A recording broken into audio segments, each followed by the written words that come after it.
Welcome to Your Ultimate Life podcast, where we help you break free from mediocrity and create a life of purpose, prosperity, and joy.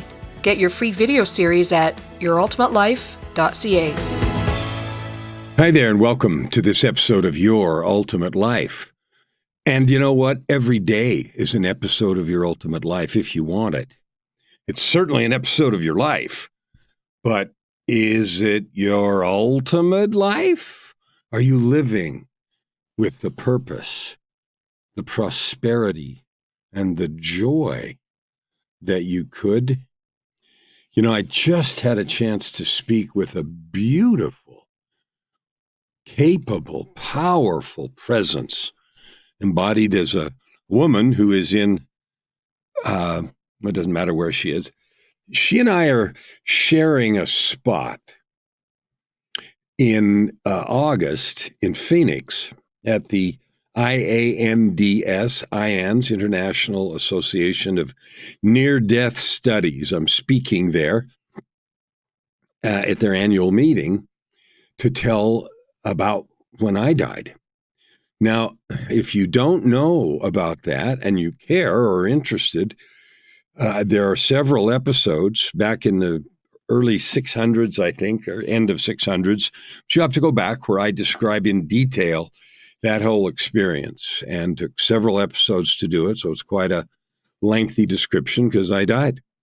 I had a fatal illness and died and met God, the Creator, at the door between life and eternity. And made a conscious choice to come back to finish the work that I was doing. And so anyway, she and I are speaking in an hour slot, and we're sharing it. We're not presenting together. But anyway, I had never met her before other than through an email. And I was just impressed at the love and service that she is giving freely of herself. And many years ago, she also had an experience where she died, and she told me all about it. And I can't wait to hear all the detail that she's going to give when she speaks there in Phoenix. And I was just, the consistency that I see between people that feel called to add good to the world is just amazing. My guess is you have felt that. You have felt the desire to add good to the world. You have felt the yearning to give back, to make a difference, to help people. That's the phrase, right? Oh, I want to help people. And some people go into medical professions or counseling professions or other things in sort of an answer to that yearning. And people do whatever they do in their lives. But since we're built physiologically and spiritually to love and serve each other, that's what we are built to do. That's what our Creator made us to do. That's what we're happiest when we're doing, when we love and serve each other. Anyway, she is giving daily care to husband of someone she knows. I can't remember exactly the relationship. She's a sports acupuncturist, and she's worked on Olympians and world champions, and the list is impressive and long. And she closed that practice to go give personal care to this person. And she's had a rich and full life. I couldn't even believe all the things that she'd done. 5 different college degrees, and this business and that business, and she's a pilot and a whole bunch of other things. The reason I'm talking about her, maybe someday I'll be able to get her as a guest here on the show. I didn't ask her yet. She might. But that's not the point. The point is, once again, a brand new person has the yearning in their heart to love and serve, and they're embodying that. They're actualizing that. They're doing what they feel called to do. So I'm inviting you to do that. I'm inviting you this moment from this moment forward, the minute you hear this show, make a commitment to yourself, to love those around you, to serve with all your heart, with your soul, with the goodness and yearning that's in you. You have it. You are it. You know it. Sometimes life crowds in, often perhaps, and presses on you with bills or illness or unhappiness or mental illness or depression or the death of someone or losing a job or financial hardships or. That doesn't change who you are. You're a divine being with a calling and a desire to do good. The key to our lives isn't not having those challenges. The key is what we do when they happen, because we're all going to have them. And if you want to argue with God later about how come yours were so hard, you're going to be free to do that. I have felt like that. I don't anymore. I'm not going to argue anymore. I would have at one point. I'm going to be grateful. I'm already grateful because all of the things, and if you've listened to my stories, you know what they are, and I've had my share. Not saying my life's harder than anyone else's, but I certainly have had my share. And I am grateful for every one of them because they have refined me in the fire and in the furnace. And I know that your hardships either ruin us or they refine us. And sometimes they do both, right? Ruin us or refine us. And when they are ruining me, then I felt like complaining bitterly. Now that I have changed. The experiences didn't change. I have allowed them to refine me, to burn away the dross. And it feels way better. And now my feeling is gratitude, not complaint. So that's just an introduction and an invitation. There's a URL on the screen if you're watching the video, and I hope you do. It's called, the URL is www.yourultimatelife.ca.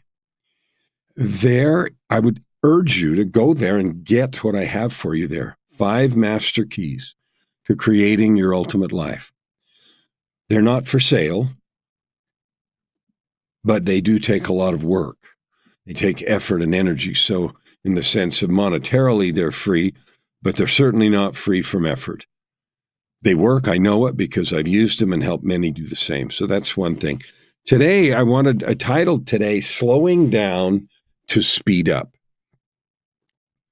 We live in a frantic world.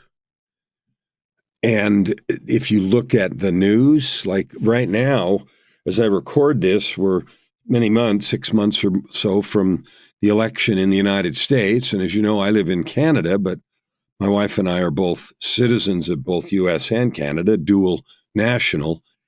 And so we pay attention to the stuff going on in the U.S. And I can tell you, watching the U.S. frantic dance from up here in another country is pretty weird.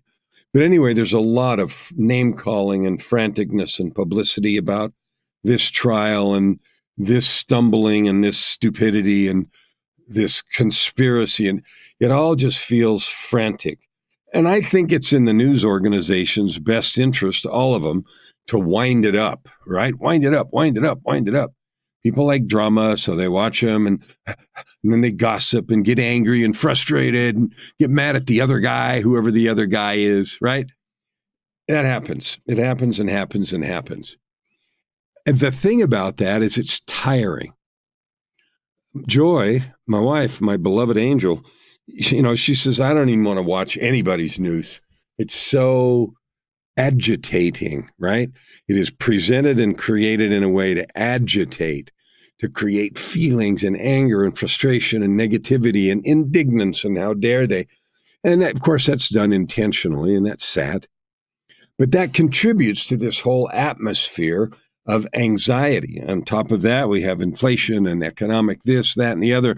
We've got wars in different parts of the world that are, for some people, more important than others. The war in Ukraine particularly is important for us because Joy's father was born there. He grew up outside Kharkiv and was born in Odessa. So that has been important to us since it started 2 years ago, more than 2 years ago now. And so, as you know, we've got a Ukrainian family with us that have fled the country, and it's present. And it's another thing that makes you feel like you have no control. Things are frantic, and you're always at the verge of hyperventilating. So today I want to talk about slowing down in order to speed up, because the idea about creating money, purpose, prosperity, and joy, and prosperity, of course, includes all the cash you need to live well and to do good. It feels like the only answer is work harder, more hours, get another job, start a business, launch, work harder. Oh, and then be critical and worry about what others are doing or thinking, and then get choked by someone's social media feed because it looks like they're doing better than you. And, the hyperventilation is overwhelming. Well, living in a frantic way like that is tiring. Nobody would doubt that. You know that. But you also probably feel sometimes, and maybe all the time, like there's no other way. There's no other way. There's no other way. That's all there is grind, grind, grind, grind, hustle more, harder, harder. And eventually I'll broke through. I'll break through the barriers. I'll pay my dues. I'll show up. Now, there's some of that is true to the extent that you're not going to be a pro snowboarder if you don't practice. That lady I was just talking to, I mean, she played basketball in college and she was Olympic level stuff and was ready to participate in the Olympics. Turns out that she wasn't able to, but she was at that level. Well, if you're at that level in anything, it's a lot of work, a lot of practice, and a lot of effort, a lot of discipline. But it's discipline that you choose because you're creating a bigger goal. And, I think Mark Twain is credited with saying, if you do something you love for work, you'll never work a day in your life. Well, you're going to have to put in the hours. You're going to have to woodshed. I play the piano, right? And I can't even tell you how many thousand hours on the piano bench to learn to do what I know how to do and play and love it and write a lot of songs, et cetera, et cetera. But I don't consider any of that a drag. It's fun, it's joyful, it's creative, and I love doing it. So what is your beauty thing? What do you love doing? And I'm not talking about vacation stuff, sitting on the beach and counting clouds. There are things that you love doing.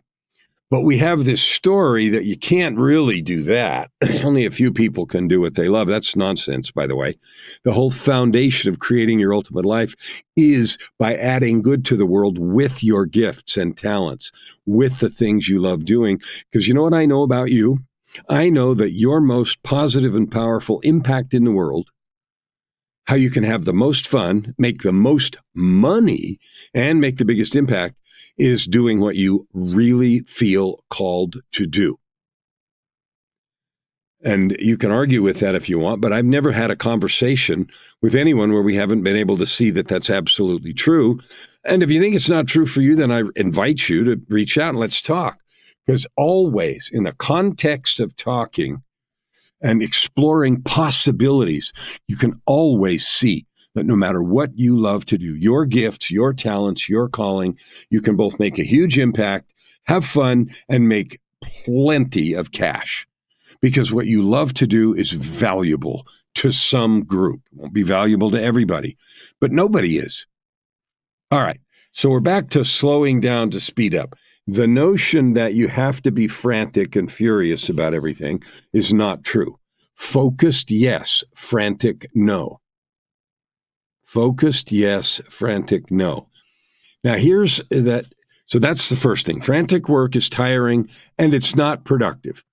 It's flying all over the place, trying this, trying that. And the problem is we don't stick with anything long enough to see if it's really going to work. It doesn't work, in a download and double click, like right now, click, click, click. So, it must be the wrong thing, Well, you don't even know that.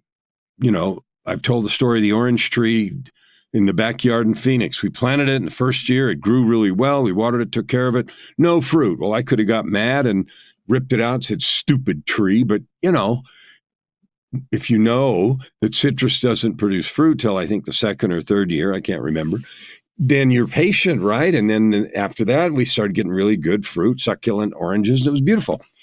But that was only patience, and it took, more than 1 year for that fruit to come.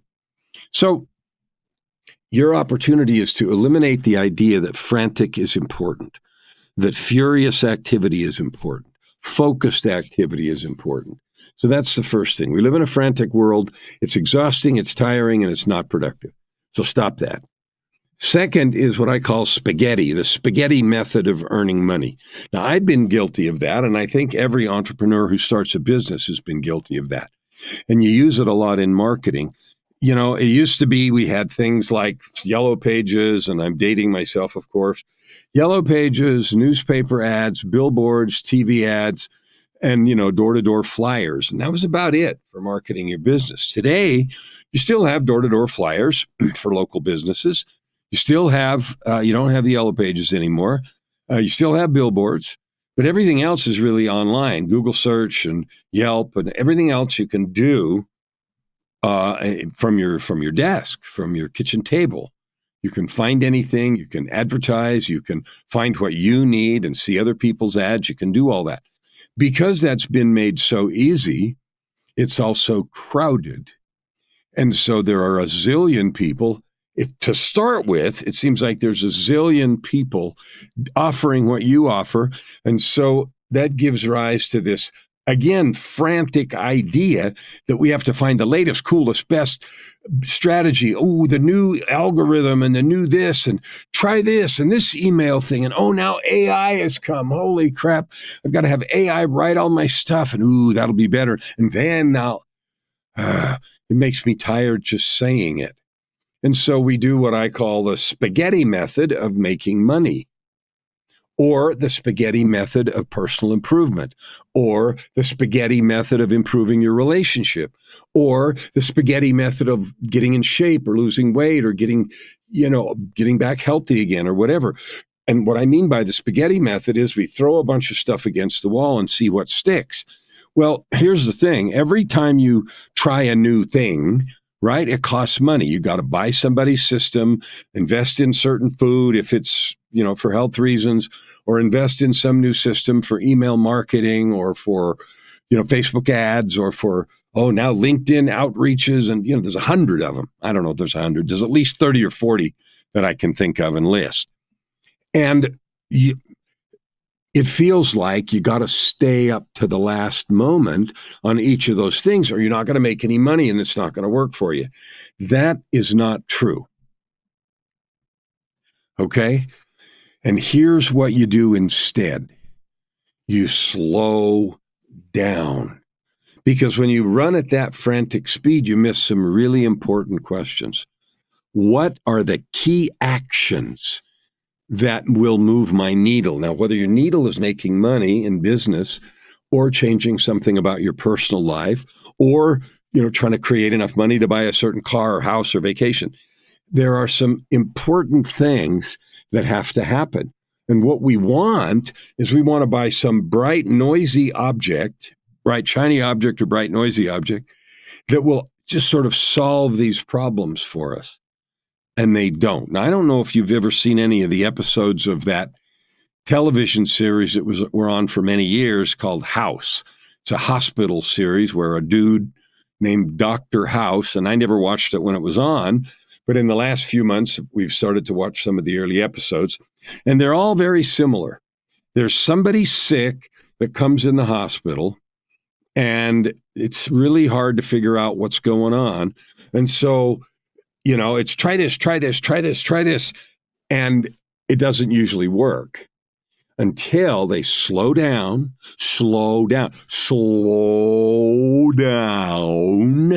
and say, all right, what's really happening? What are really the conditions? What does that say? What does that eliminate? And finally, they come to a thing. And not every episode, but nearly every episode, they find the thing, save the day, et cetera, et cetera. So the same is true for your business or for your personal growth. Throwing every newfangled thing at it just contributes to frantic running around like a chicken with its head cut off, that kind of frantic activity, and it never works. It results in frustration and mostly procrastination and giving up. So spaghetti method doesn't work. It doesn't work for making money. It doesn't work for marketing your business. It doesn't work for creating personal development and improvement. What works instead is slowing down. You notice I'm repeating that because that's the name of the episode, slowing down, taking time to meditate, taking time to list the things that really move the needle. Okay. So for example, if I'm trying to get new clients for a business or a new product that I have, I can go all in on some new marketing gimmick Or I can say, okay, this is a new product.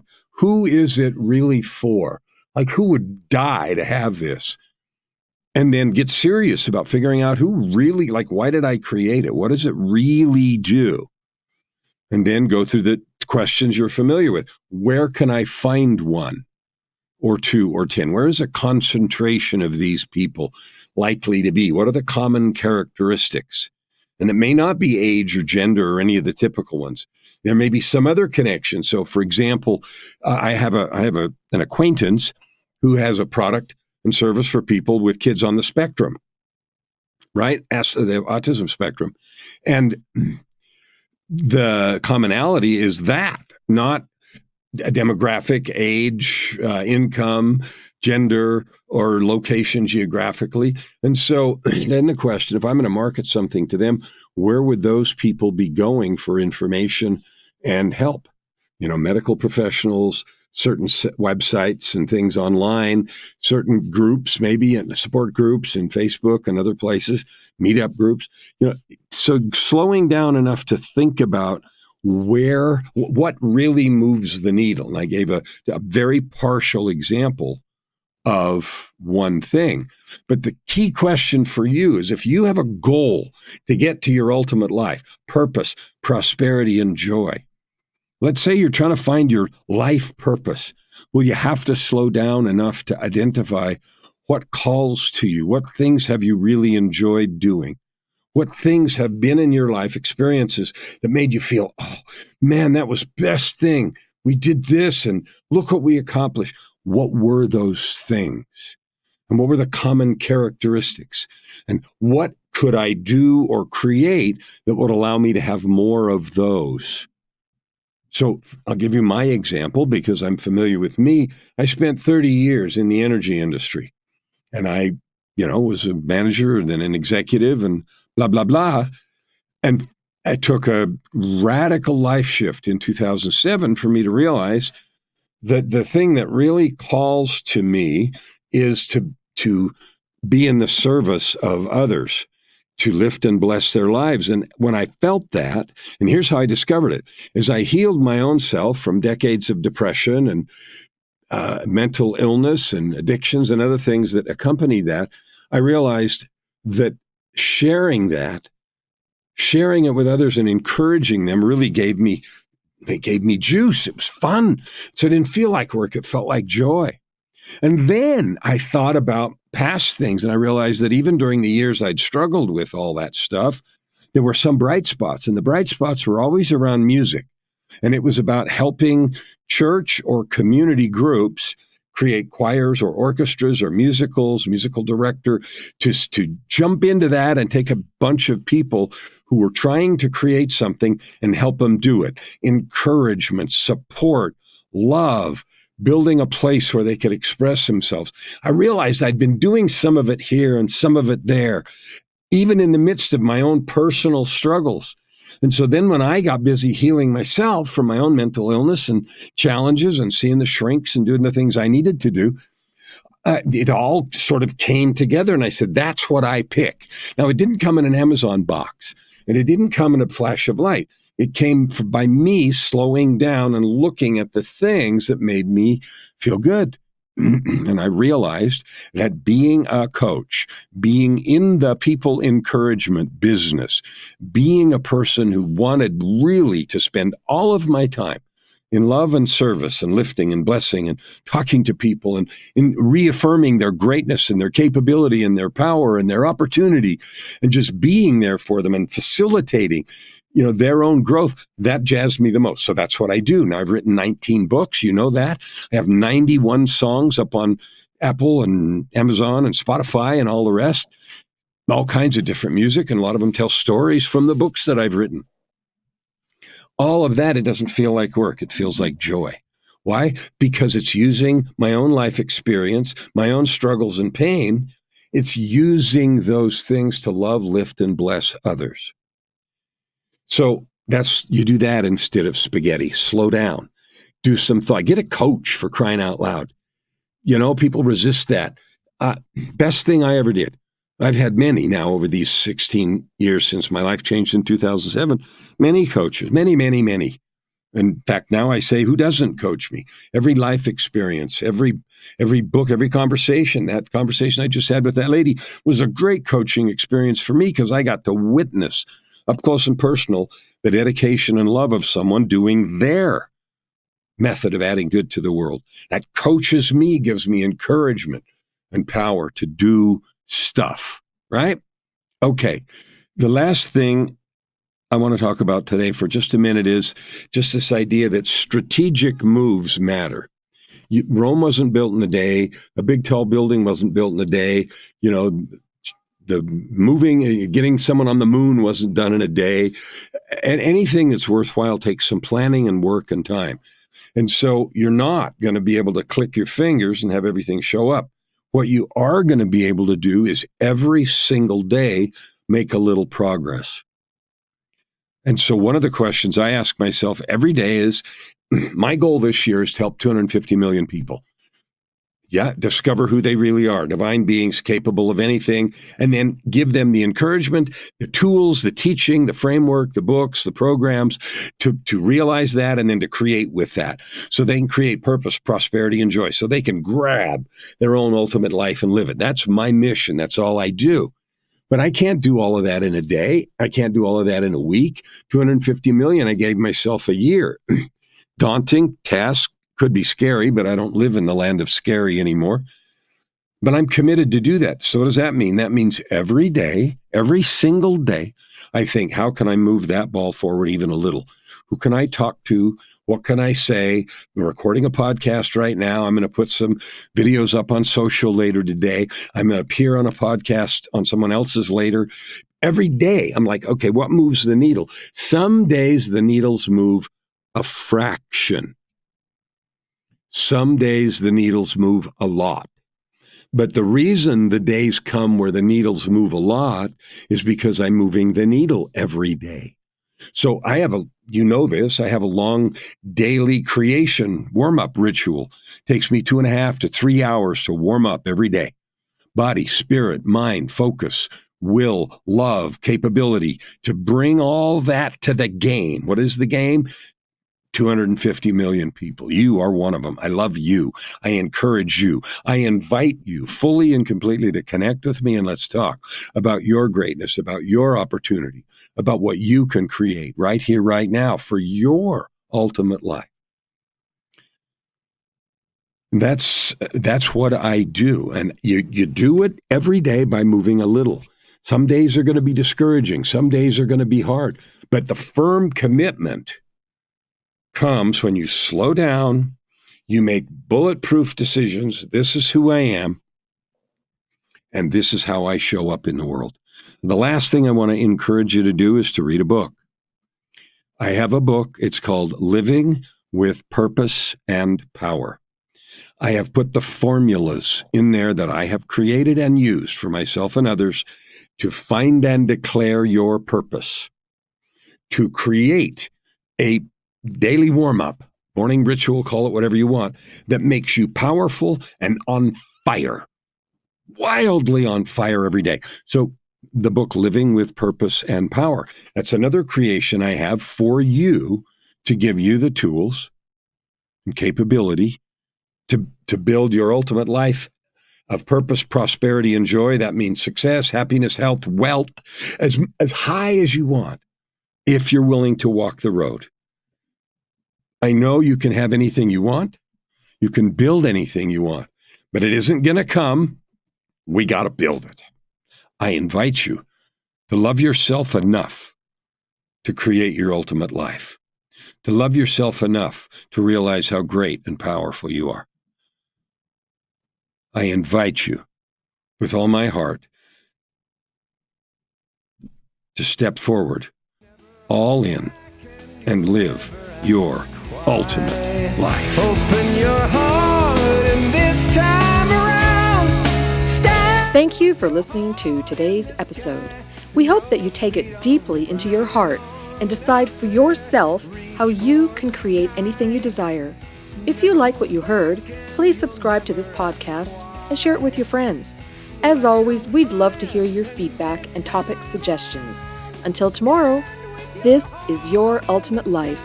with host Kellen Flukiger. Stand with your